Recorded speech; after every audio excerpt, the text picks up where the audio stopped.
surat At-Taghabun nomor surat 64 ayat 15.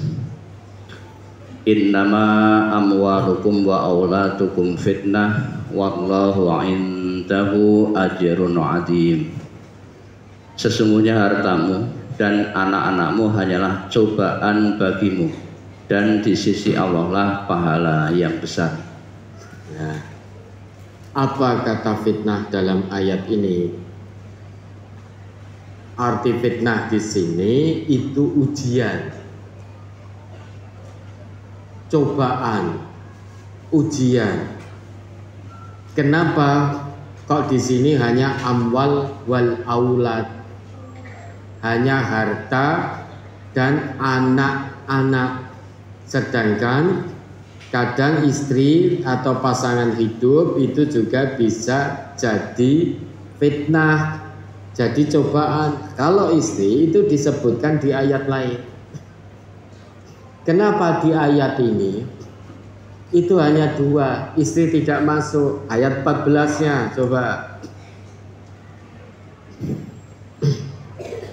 Ya ayyuhalladzina amanu inna min azwajikum wa auladikum aduwwan lakum fahzaruhum wa in ta'fu wa tasfahu wa taghfiru fa innallaha ghafurur rahim.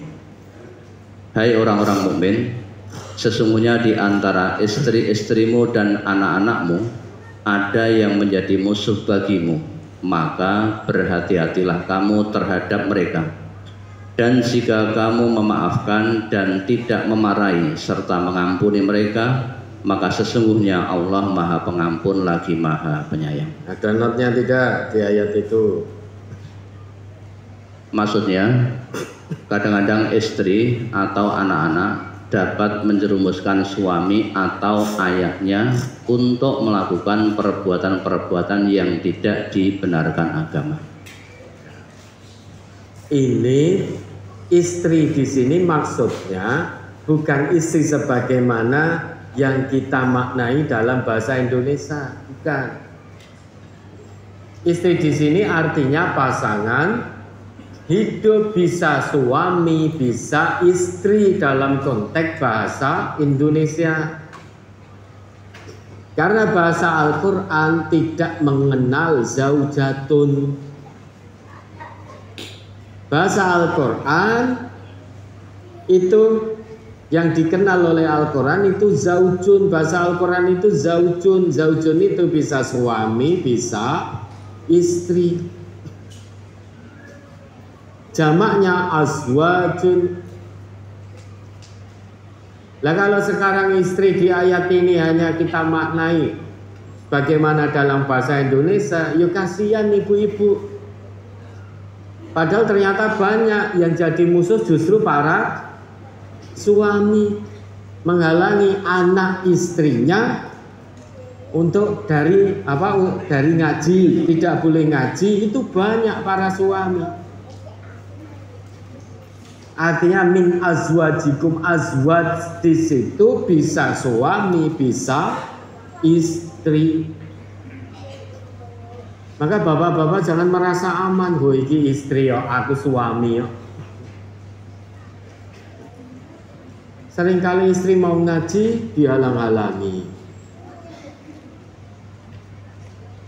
Istri mau taat pada Allah dihalang-halangi. Yang menghalangi suami. Maka azwaj di situ bisa suami, bisa istri.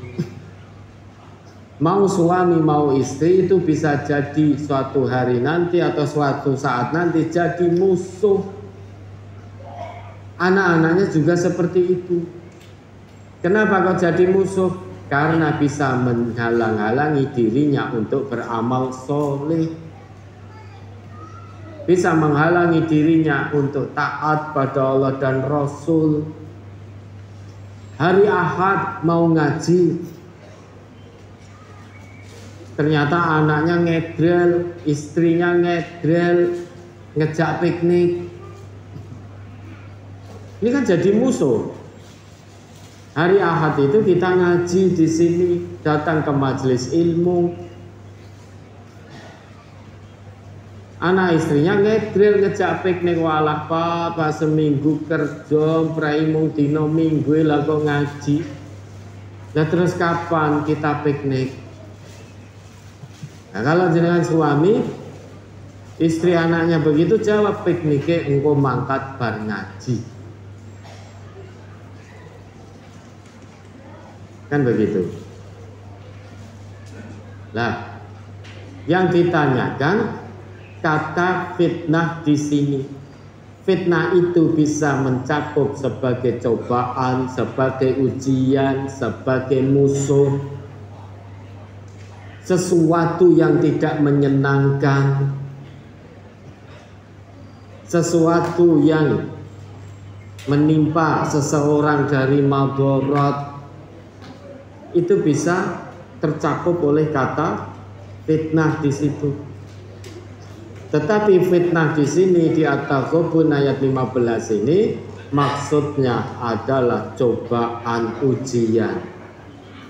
Kenapa dua hal ini, amwal wal aulad?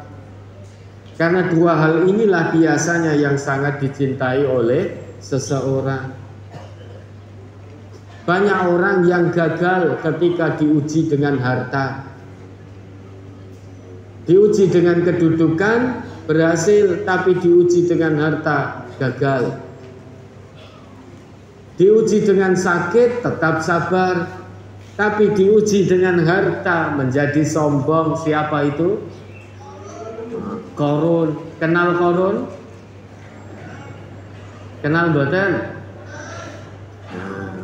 Kita tidak kenal, tapi kisahnya nyata. Karena kalau jenengan jawab kenal, kenal di mana?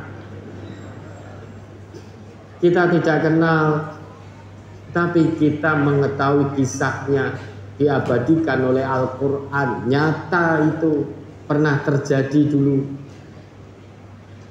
Diuji dengan kekayaan, gagal total Korun. Mungkin termasuk kita. Ketika diuji dengan kemiskinan, bisa sabar, ingat terus kepada Allah. Ibadahnya mempeng. Diuji dengan kekayaan, fitnahnya, cobaannya, ujiannya diganti oleh Allah dengan berkecukupan. Wis ra tau ning masjid. Karena wis duit, sibuk kesana kemari, masjidnya mau dilewati. Kalau dulu ketika belum punya harta melimpah, sing dieling-eling mung masjid donga, masjid donga, masjid donga. Begitu Allah beri kecukupan, maka dia berlaku kufur kepada Allah.